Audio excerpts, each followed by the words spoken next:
Welcome to our Rolling Hills Community Church Sermon Podcast. I'm Miranda Cokes and I'm the Women's Director here at Rolling Hills. It's week 6 of our series, Refine, where we have been diving into the 7 deadly sins and discovering how we can fight those sins with truth.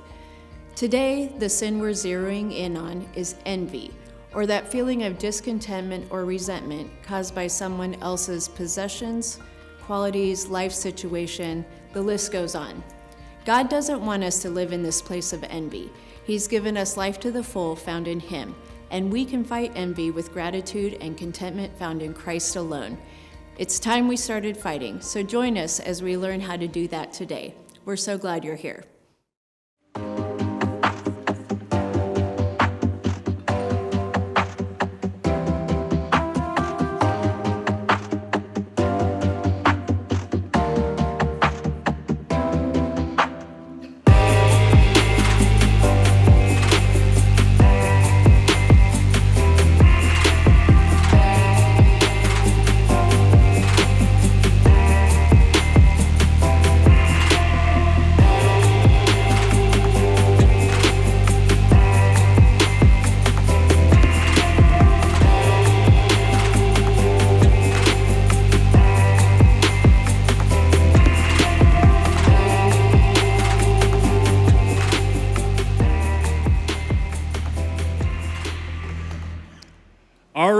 Good morning, church. My name is Brandon Billups. If you don't know me, I am the college and young adults pastor here. I just started in January, but I've been at Rolling Hills for the past 5 years, doing student ministry before that. But now I'm doing college and young adults, and I want to start just by saying some of you may not even know that we have a college and young adults program. We meet every single Thursday night, 7 to 8:30. So if that's you, if you are a college and adult, 18 to 29, one, you should come out. We have a lot of fun. We eat food together. We study God's Word together. We play games together. But also, I'm going to be down here after the service. I would love to meet you as well.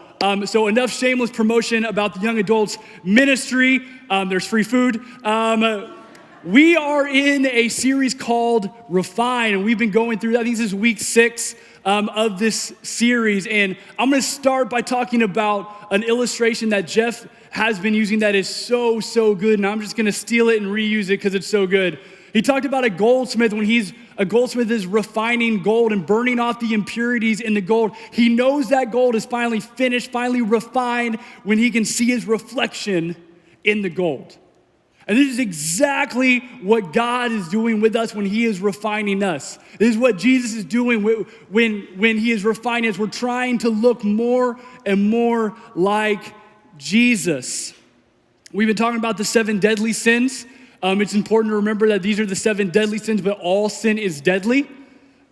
These are called the 7 deadly sins because they're the root sins that all other sins come from. One of the things I love about this series, though, is we're not just talking about the sin and saying, stop that. Like, hey, lust, stop it. Hey, gluttony, stop it. Hey, no, we're saying, hey, here's what the other side looks like. Here's where God can bring you, and this is important. This is actually going to be your first blank today. It's to remove a sin from your life, you need to replace it with something better. To remove a sin from your life, you need to replace it with something better. And that something better is always Jesus. And Jesus is the one who brings us to the other side. He's the one that brings us to love, to delight, to ambition, to moderation, and on you go with each of these different weeks. But today we're talking about envy. Envy to contentment. Envy to contentment. Have you ever felt envious? Most of us, if we're being honest, we definitely absolutely have. This is actually the perfect week to talk about envy because literally most of Williamson County has gone down to the beach and they're hanging out on the beach and they're going to be posting these awesome vacation photos all week long. And if I'm being honest, I'm a little envious that they're at the beach and I'm not at the beach. But what's interesting about envy is it doesn't really matter where you end up. You can still envy the next level, right? So I'm envious of those who are at Gulf Shores, and the people at Gulf Shores are envious of the people at 30A, and the people at 30A are envious of the people in California. People in California are envious of the people in the Bahamas, and the parents who took their kids to Disney World are envious of the people that stayed home. Some of you parents just felt that on a very real level. But this is it, right? We all feel this sometimes, this envy, and maybe it's deeper than that. It's you got passed up for a promotion that you thought you deserved and that you wanted, but someone else got it. And maybe there's nothing even wrong with the person that got it other than the fact that they got what you want.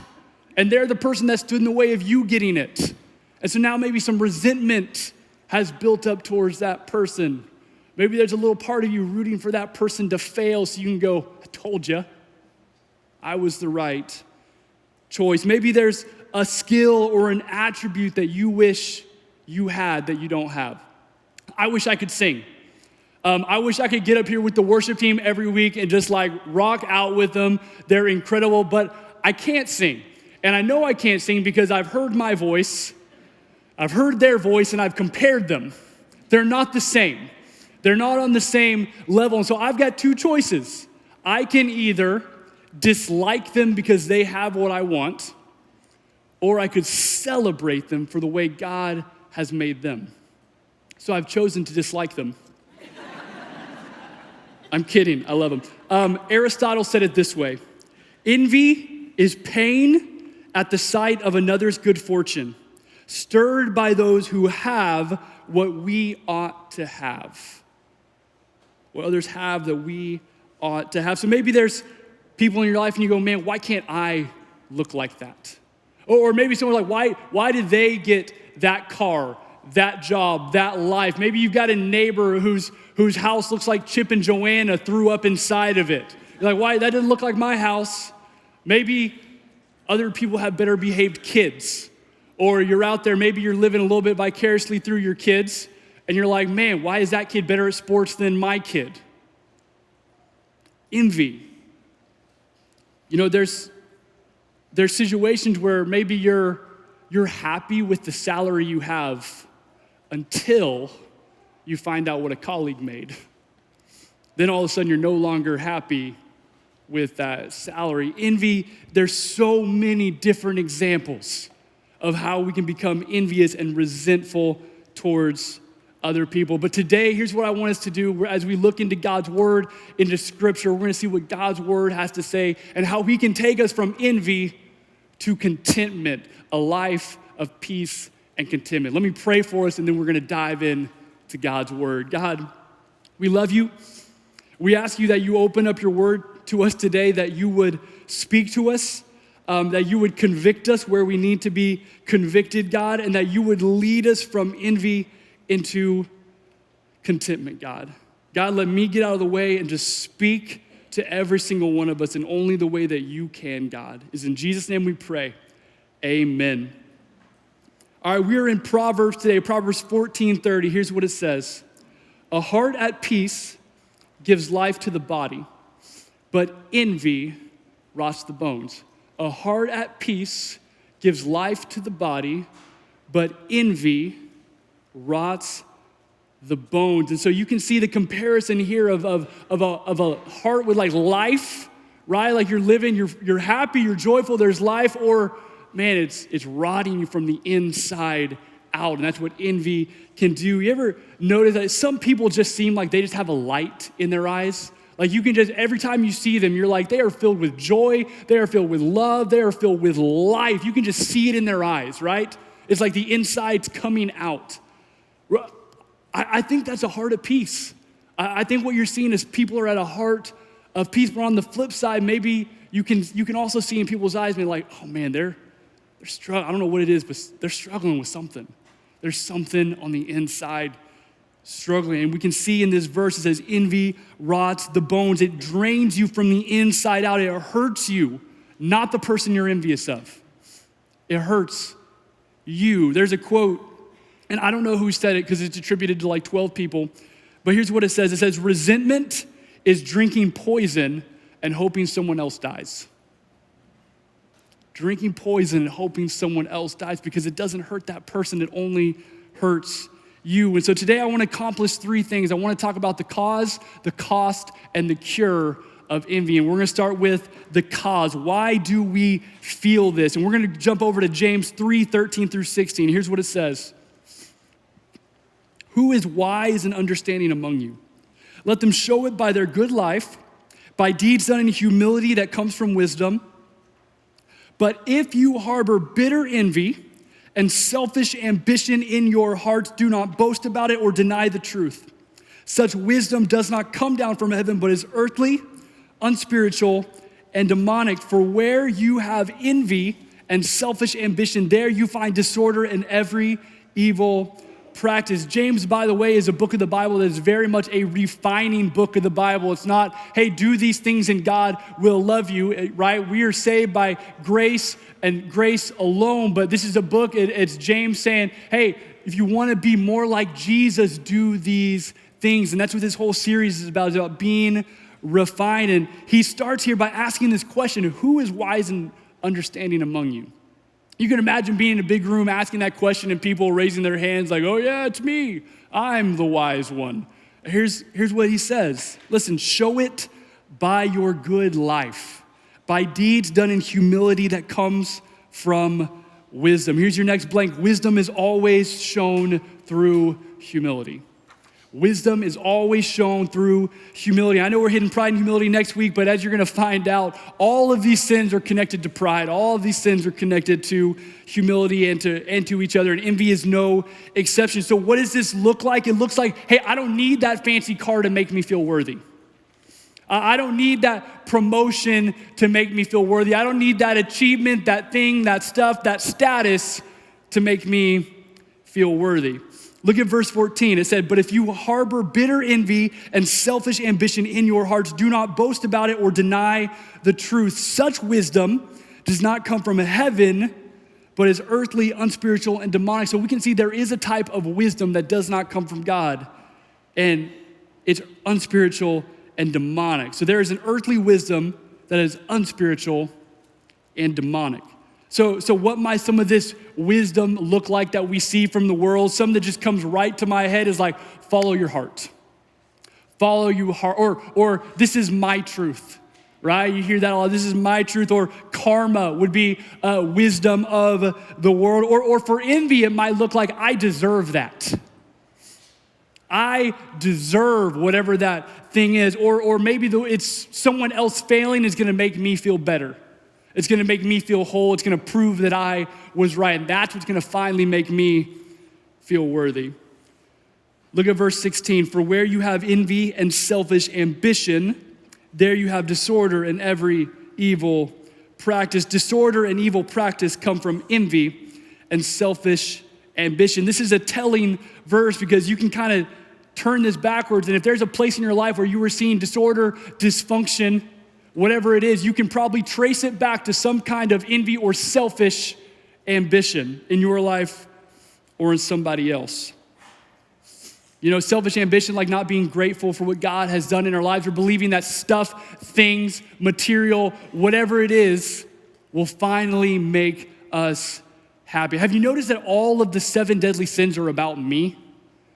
Right? Like every single one is selfish. Like lust, what can you do for me? Gluttony, I want to indulge for me. Greed, I want more for me. Comfort, or sloth, I need comfort. I want to sleep. I want to do what I want to do. Wrath, how dare you treat me that way? How dare you disrespect me? And then envy, that should be my car, my thing, my stuff, my spouse, my house, my whatever, fill in the blank. That should be mine. That's what envy is. They're all about me. Envy and selfish ambition is tied to every disorder and every evil practice. So what's the cost? Because you might say, hey, envy doesn't hurt anybody. Well, it hurts you. It costs you something. And so it costs, I'm gonna point out 3 things that it costs us. The first thing is this, it costs your joy. Number 1, envy costs you your joy. Theodore Roosevelt said this, comparison is the thief of joy. And comparison in and of itself isn't terrible, because you can compare yourself to someone else, even find yourself inadequate and still celebrate that person. and the way that God has gifted them and wired them. But when it turns to resentment, that's when it starts to become envy and sinful and selfish. It steals your joy. I was a basketball player in high school, and basketball tryouts is always an interesting thing. Because basketball tryouts, you know you're being judged, you know you're being compared to every single other person, so you want to do really well, but you also want other people to fail. You want the other guy to miss the shot, right? Because it makes you look better. Look at John 10:10. It says, the thief comes only to steal and kill and destroy, but I, Jesus, said, I have come that they may have life and have it to the full. Your joy is stolen when you envy and when you live in that envy because your heart is no longer at peace. Your heart is no longer at peace. And what's interesting about Theodore Roosevelt's quote is he said that before social media was invented. I was talking to Jacob Scrimshire this past week, our discipleship pastor, and he said we literally walk around with little envy machines in our pockets. We do. And you may know all the stats. You've probably heard them by now. The fact that social media causes depression, it causes anxiety. You go through and you're scrolling through and you're seeing everybody's highlight reel and you're comparing it to your flaws and your weakness and it makes you feel bad. But even when you know this, it doesn't change what's happening when you do it. Just this past month, I told you in January I became the college and young adults pastor, so I started following all of these college and young adults pages. So I'm like, all right, let's see how the best ministries in the country are doing it. What can we emulate? Let's see. As I start following all these different ones, I'm going, wow, how do I ever get our group here? Look, think of thousands of people coming every single week. And I started feeling this weight and this depression coming on me. And finally, like thank goodness I kind of snapped out. I was like, whoa, I've been doing this for like a month. But man, I was envying and it was stealing my joy. Number 2, envy compromises your love for people. Envy compromises your love for people. 1 Corinthians 13:4, love is patient, love is kind, it does not envy. As followers of Jesus, we're called to do what Jesus did, which is to love everybody, right? We say it all the time around here. It's one of our mottos, love everyone always. We are not being refined. We're not looking like Jesus if we are picking and choosing who we decide to love. Jesus would go as far to say, you need to love your enemies. And maybe that's how some of these people that you're envious of feel in your life. One of the big symptoms of envy is rooting for someone else to fail, which means the flip side of that would mean you're celebrating people for their accomplishments, for their gifts, for the way God has blessed them. You're celebrating other people. What would it look like if we were all people that just celebrated everyone we came in contact with? Even the person that got something that you wanted, and you celebrated them for that. You know what's interesting?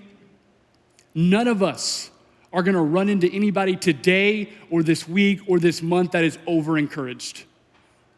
We're not, right? Like there's no one we're gonna run into that has been over-encouraged and doesn't need any more encouragement. And you might think, hey, well, I know some pretty, arrogant people out there. The truth is all that comes from insecurity, right? There's no one that you're gonna come in contact with that is over-encouraged. We need to be a people that encourage, that love, that celebrates the way Jesus did. Then number 3, envy denies your uniqueness. Envy denies your uniqueness. Look at Ephesians 2:10. For we are God's handiwork, created in Christ Jesus to do good works, which God has prepared in advance for us to do. So every single one of us, knit in our mother's womb, made on purpose for a purpose. God has literally created good works in advance for you and for your life as you live here in this time, in this place. But we want to spend our time looking at everybody else and going, oh, but I wish I had that. I wish I looked like that. Maybe I'd be happy if I had that. We have to stop wasting our energy envying someone else's life when you could focus on the purpose that God has set for your life? Because God has set a purpose for your life. This one's not in your notes, but envy misguides your worship. It misguides your worship. So instead of saying, God, I know you said that you are the one that's gonna bring joy, you're the one that's gonna bring satisfaction to my life, you're the one that said you came to give us life to the full. But I really feel like if I had that, that would give me life to the full. I really feel like if I looked like that, that would give me life to the full. If I got that achievement, promotion, if people praise me like they're praising that person, that would give me life to the full. It misguides our worship. Envy is a thief. It steals your joy, your energy, your uniqueness. It steals your gratitude. It makes love impossible, and it misguides your worship. This brings us to the cure, right? We want to get to contentment. That's where we're trying to get. That's where God has called us to live, in this heart of peace, a life of contentment. And so we're going to talk about what contentment is, and then we're going to talk about a few things we can do to get there. Let's go to Philippians 4, 11 through 13. This is Paul writing a letter to the church in Philippi. He said, I am not saying this because I am in need, for I have learned to be content whatever the circumstances. I know what it is to be in need, and I know what it is to have plenty. I have learned the secret of being content in any and every situation, whether well-fed or hungry, whether living in plenty or in want. I can do all of this through him who gives me strength. There's our weight room verse, our sports verse, the one put on every squat rack at every Christian school in the world. I can do all this through him who gives me strength. But this is all about contentment. Paul's saying, I've got the secret, and it's Jesus. The secret is Jesus. And Paul, by the way, is writing this from prison. He is writing this in prison saying, I know what it is to be in need. I know what it is to have plenty, to be well-fed, to be hungry, to live in plenty like I did when I was persecuting Christians, and to live in want like I am right now in prison. And what's interesting right here about Paul is in chains, but he is also free because he's got a heart of peace. And he wasn't content because of a promotion he got, or money, or stuff, or things, or he finally got that achievement. He was content because he had Jesus. I spent a lot of time this week as I was studying, looking up like how to be content and things about contentment. And man, Google is filled with articles on how to be content, right? And it's like, hey, how to be, 10 ways to be content, 7 ways to find happiness, 5 ways in 2022 to be your most content self. Like, there's all these different articles out there. And honestly, they have a lot of good stuff. They've got a lot of good advice and things that help, things like, hey, take control of your attitude. Think of those who have less than you. Don't compare yourself to others. Find joy in the little things. And they're all good, but they're incomplete. Because at the end of the day, you can read as many self-help books as you want, but if you don't have Jesus, you won't have contentment. It always comes from Jesus. Contentment is found in Christ and Christ alone. So how do we get there? How do we get to this place of contentment, this heart of peace? I've just got a couple things. The first one is this: we need to operate in heavenly wisdom, not in earthly wisdom.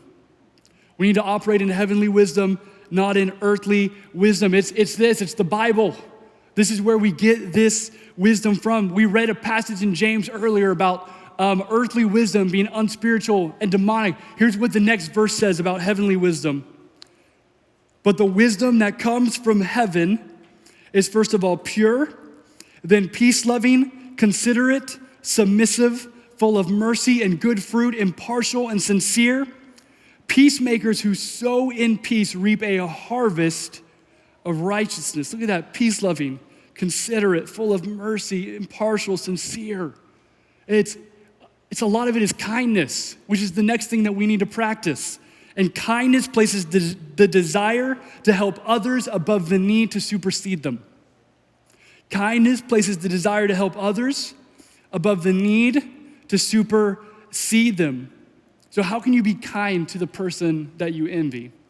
Some of you today, as we've been talking about envy, as we've been talking through specific examples, people have popped into your head.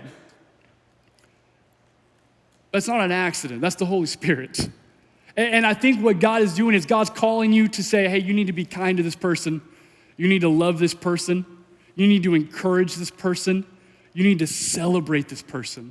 And maybe it all starts by praying for that person and letting God soften your heart towards that person, being kind. And then the last thing is this: we need to practice gratitude. We need to practice gratitude. Notice I said practice because I do think it's a habit that we need to form where we are daily practicing gratitude. Right now, there is a group from our church going to the Amazon on a mission trip. And here's what they're doing. They're living on a hammock boat. They're going down the Amazon River and they're going to these villages in the jungle, and they're stopping at different villages and getting off, and they're sharing the gospel, praying for people. They're bringing medical care for those that don't have it because they live in the jungle. They are going from house to house and trying to share the gospel and pray for people and meet people. They're doing stuff for kids. They're doing all kinds of ministry. I went on this trip 3 years ago. Incredible trip. If you have not been on one of our international mission trips, I highly suggest you go, not even for like what you can do for others, but what that will do for you and your heart and your worldview for people. It's an incredible trip. Life's transforming. But 3 years ago, I was there, and I was part of the team that was going and doing home visits, which is definitely the most like anxiety-ridden one for me. And so I'm going from like house to house to meet strangers in this Amazon village, and there's a group of us, and we're going to pray and minister to people, to share the gospel, and just hoping they're receptive to it. We did this in a lot of different villages, and we normally spend 20, 30 minutes at a house, but this one day was different. We got to another village, we only ended up going to one house. And it was absolutely a God-ordained moment, and not in the way that I thought. We got to this house, and there's a man named Sebastian sitting on the front porch. And he said, we were like, hey, we told him who we were. Could we talk to you for a second? And he said, yeah, I've been sitting here because I'm waiting for you. God told me you were going to come. And we were like, whoa, what? He's like, yeah, I had a vision last night. I had a dream, and God told me you guys were coming, so I'm here to talk to you guys. We ended up spending over 2 hours on this man's front porch, not as we ministered to him, but as he ministered to us. And there was a student with us that week who had recently lost his dad, and he opened up for the first time to Sebastian, this man that we just met that didn't even speak the same language as us. And Sebastian prayed over him, encouraged him, spoke truth over him. And we kept talking and getting to know Sebastian. And I asked him, I was like, hey, how did you come to know Jesus? Like, we're out here hours down the Amazon River. You can only get here by boat. How did you learn about Jesus? He said a missionary came here 30 years ago, gave me this Portuguese Bible. And he's got his Bible out this whole time, and it is just ratted up, messed up. You can tell it is well used, just falling apart. And maybe you've heard the old Charles Spurgeon quote that a Bible that's falling apart normally belongs to somebody who isn't. This was absolutely the case with Sebastian. And he goes on to just start bragging on God, just boasting on God, saying, look how amazing God is. Look how much God has blessed my life. And keep in mind, we're sitting on his front porch of this shack, and there's windows, but there's no glass on the windows. Like animals and bugs in the middle of the Amazon can go in and out as they please. And he is just bragging on the way God has blessed him. He's like, listen, God provided enough that I could build a church in this village. He's like, look over here, I've got 3 boat motors. God has blessed me immensely. It was a reminder to me. I learned so much from Sebastian about contentment.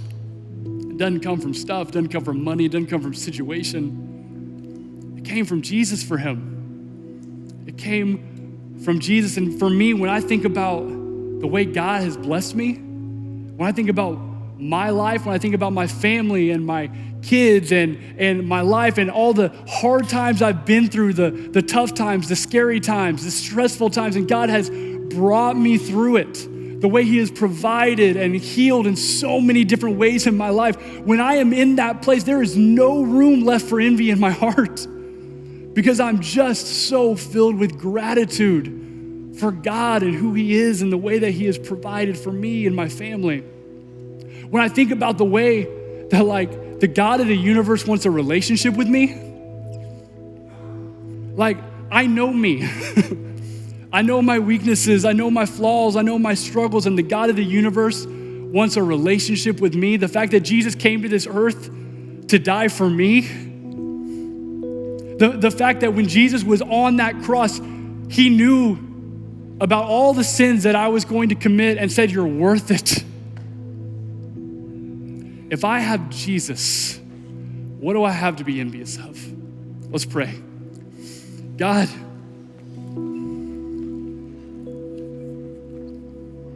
I just come before you today, just proclaiming your goodness, your faithfulness. God, I pray for all of us in this room, God, that you would take our hearts and you would move it from envy to contentment. God, if there's someone in this room today that has been struggling with this sin, struggling with envy and resentment towards people, God, I pray you'd convict, but you'd also help move them with your love towards contentment so that we can all live with a heart of peace. God, help us to have gratitude in our lives, to be thankful for so many different ways and so many different things that you have done for us, God. God, today as we continue in worship, I just pray that you would be glorified, that you would be praised. It's in Jesus' name we pray, amen. Thanks for listening to our Rolling Hills Sermon Podcast, part of the Rolling Hills Podcast Network. If you liked this podcast, subscribe to it or share it with some friends. You can also check out some of our other great podcasts like Making History Parenting Podcast, Men's Leadership Network, Rolling Hills Women's As You Go podcast, and more. If you're interested in learning more about Rolling Hills, download our app, follow us on social media, or visit our website at rollinghills.church. We're thankful for you.